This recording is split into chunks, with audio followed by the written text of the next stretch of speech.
Hi friends, welcome back to another episode of Generation Tech. My name is Alan, and in our last episode, I flash and cleared some dolphins who had infiltrated my ventilation system. We also discussed the roles of various ships being deployed by the Separatist Alliance during the Clone Wars.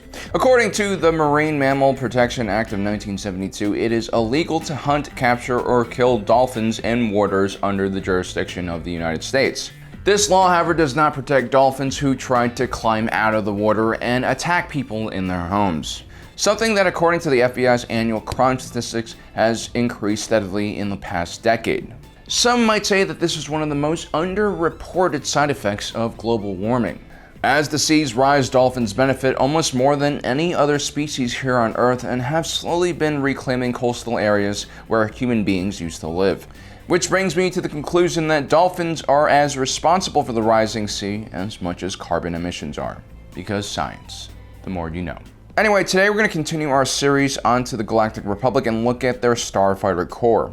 The Republic was completely unprepared for the Clone Wars and didn't even have large starships other than the Acclimator troop carriers during the opening battle of the war on Geonosis. But there was a healthy amount of smaller starship manufacturers that focused on creating ships for personal security or planetary defense forces.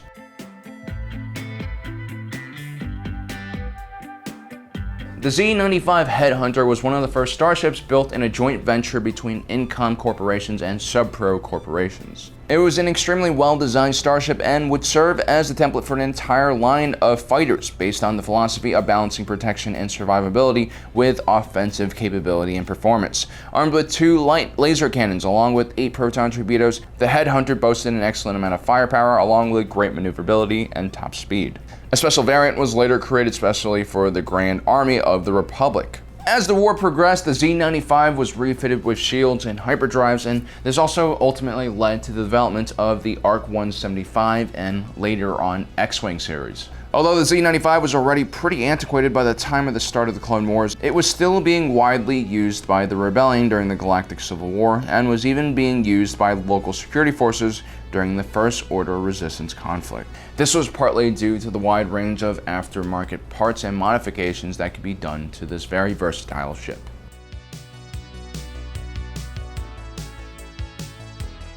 The ARC-170 was another product of the joint venture between Incom and Subpro. Some might say it's a direct continuation of the Z-95 philosophy. Others might say that the ship was over-engineered and had almost an excessive amount of features. For one, not only was there a pilot, there was also a rear gunner and a co-pilot on board as well.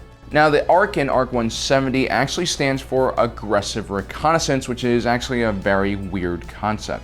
Generally, recon missions focus more on stealth rather than firepower. The ARC-170 was not stealthy, it was actually quite large because it had to accommodate 3 crew members. It also had dual blasters pointing backwards on a turret, which was operated by the rear gunner, and 2 massive medium lasers facing forward. The medium laser cannons were incredibly powerful, which was good and bad. Good because it could usually demolish an enemy fighter, especially the tiny droid fighters, in one direct hit. Bad because the firing rate was slow and energy consumption of these giant cannons was quite high, which was why the ARC-170 featured S-foils on the wing for heat radiation.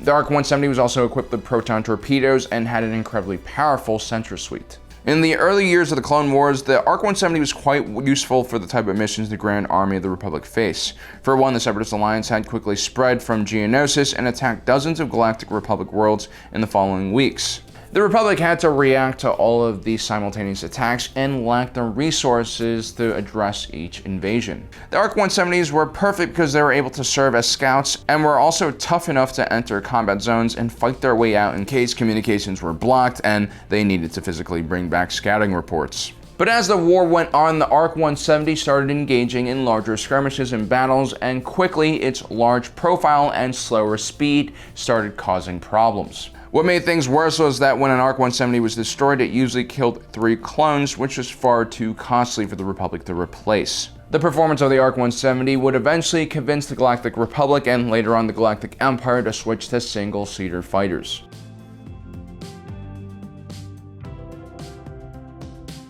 Shortly after the Battle of Geonosis, the Republic launched the newly designed Venator-class Star Destroyer. Although similar in shape and appearance to the later Imperial Star Destroyer models, the Republic version was designed around a completely different philosophy that focused less on firepower and more on a carrier mentality. Carrying up to 400 starfighters each, Republic capital ships relied on starfighters for both offensive and defensive support. The V-19 Torrent fighter was amongst the first starfighters to be deployed on the Venator-class Star Destroyer. Unlike the Headhunters, the V-19s were specially designed to be placed inside carriers and had folding wings, which really decreased their storage space. The V-19 was primarily a short-range fighter. It lacked a hyperdrive and needed hyperdrive rings to travel longer distances. The ship was incredibly light, fast, and nimble, and was armed with laser cannons and medium concussion missiles. This made them better suited to engage Separatist fighters, which were also very small and nimble. Due to their smaller size and faster speed, these would be the first ships launched by Star Destroyers when they enter a system. The V-19 would then provide a defensive screen around the vulnerable hangar doors while other fighters and bombers deploy. The V-19 would serve the Republic for the entire Clone Wars and was even used by the Galactic Empire on older ship models.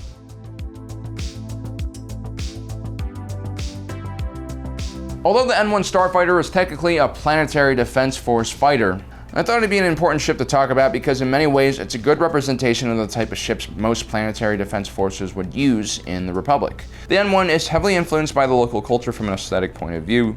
The sleek airframe along with the elegant engine housing makes this starfighter both simple and beautiful in a very Naboo way. Armed with blaster cannons and proton torpedoes, these patrol craft were mainly used to maintain peace around Naboo's orbit. Although they were equipped with hyperdrives, the N-1 rarely left the local system unless they were tasked with a diplomatic escort mission.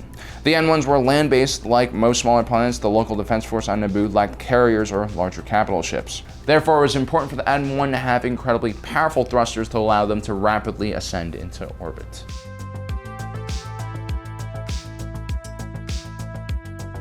The other large player when it came to starship manufacturing was Quat Drive Yard's Quat Systems Engineering. Quat Systems Engineering and its subsidiary companies provided the majority of the larger ships for the Republic fleet, including the Venator-class Star Destroyer and Acclamator-class assault ship. But they also liked to dabble in fighter designs like the Delta VII Aethersprite, which surprise is built in a wedge shape. The Delta VII was a ship designed specifically with the Jedi in mind. Because the Jedi had force powers, many essential systems were taken out of this fighter. Imagine a motorcycle without ABS, traction control, or throttle control. This in turn made the Delta VII Aethersprite incredibly light, maneuverable, and the controls were also made much more sensitive to take advantage of a Jedi's heightened reflexes and senses. As a result, what you had was a ship that slashed through enemy formations literally like a dagger.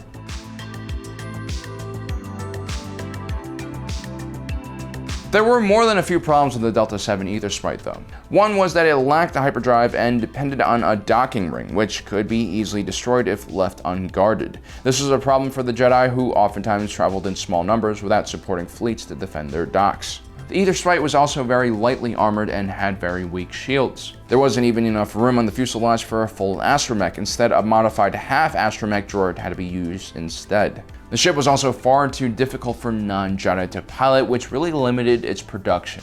And as the war went on, many Jedi started complaining about how limited the defenses and offenses on the Delta VII were, especially as casualties began to increase amongst the Order's ranks. This is where the ETA-2 Actis-class Light Interceptor came into play. Also designed by Quat Systems Engineering, the ETA was much smaller and lighter than the Delta VII Aethersprite, and it also featured a full astromech socket and improved firepower. Although it still lacked a hyperdrive and didn't have shields, the addition of ion cannons made the ship much more useful, especially against droid fighters. Heavy variants of the ETA Actis did feature shields and were usually piloted by clones.